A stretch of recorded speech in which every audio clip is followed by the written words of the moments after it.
So let's start with the Aussie. Oh, before I go further, there is a couple of things I usually do just get a heads up of where things are going. Primarily is the metals, because they are quite indicative of what's happening in the market. And if you look at gold,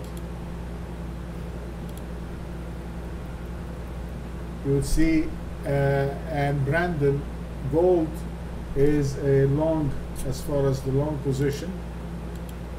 It has triggered the long 3 days ago. The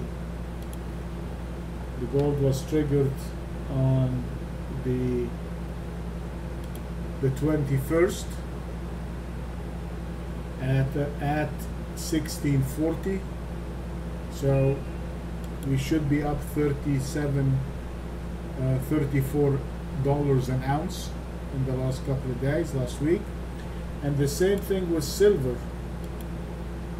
Silver was triggered also on the same day at the on the 21st at $29.14. Now, when I have silver and gold that are triggered,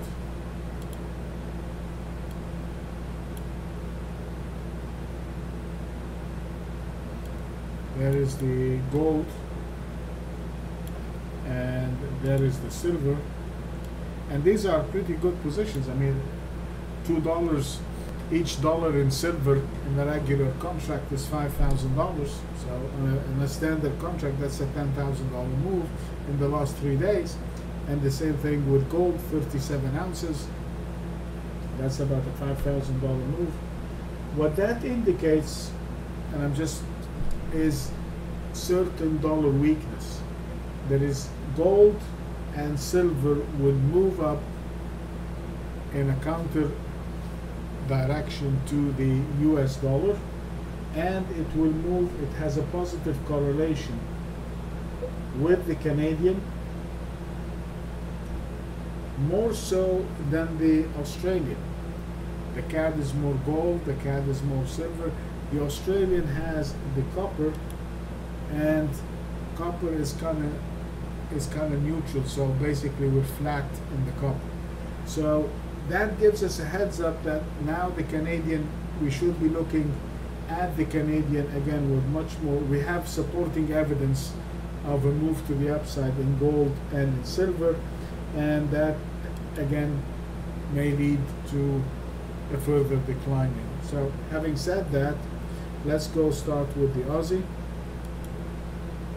This is the Aussie dollar, and as you can see on the Aussie, we are trading at 103.88. The structural point, we all know it, is the 103.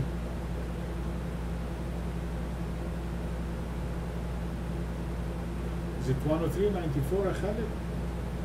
Or it has moved, the line has moved. The structural point, it's 103.94.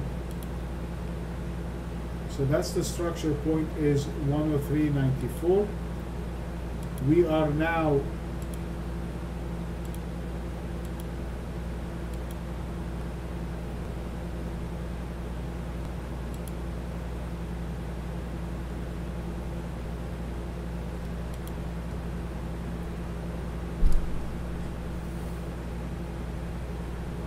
that is our structure point over here.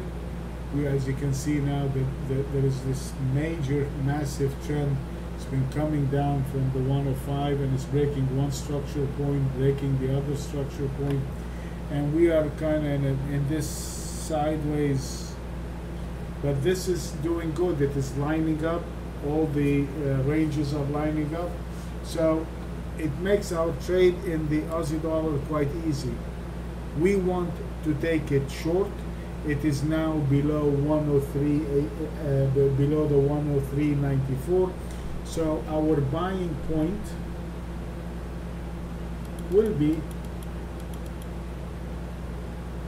in this case, we will buy it above 103.94. That is our structural long point.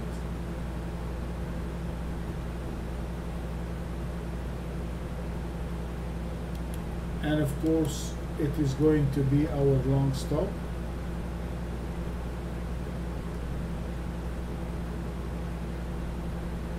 And as you remember, we use that with a grain of salt. So if we are buying it above here, it's just gonna give it like 20 pips, but I keep the long structure point and the stop one and the same to indicate the importance of the trade and to maintain consistency in our approach. Okay? Now that is on the long side. Where do we go short?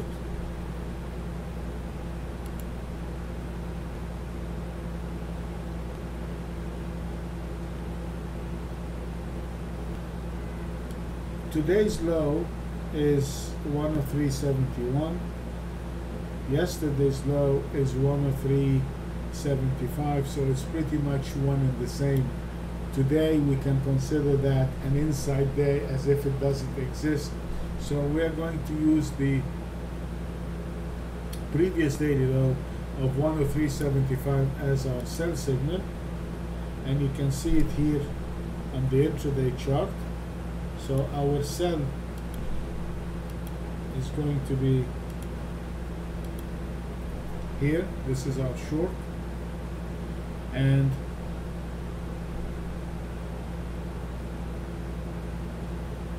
I have to use the market side, the structure point as the stop. I mean, there is no point. I mean, it's only 20 pips, so the structure point is our stop. We are going to buy above the structure. This is where we're going to buy, and the stop is going to work as a stop for the long and for the short, and my short-term structure point is the 103.28.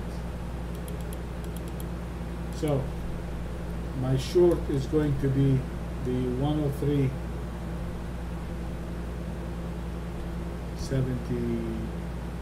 Let's make it 71 because it's below this.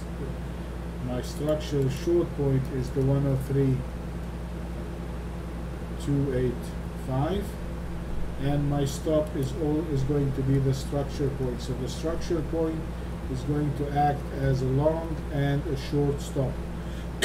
So this is the Aussie dollar.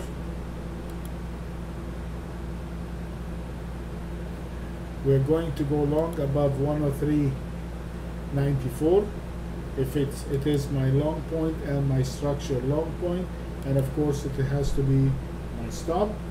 On the short side, I'm going to go short below the low of yesterday, which is the 103.71, and then I'm looking at a structural point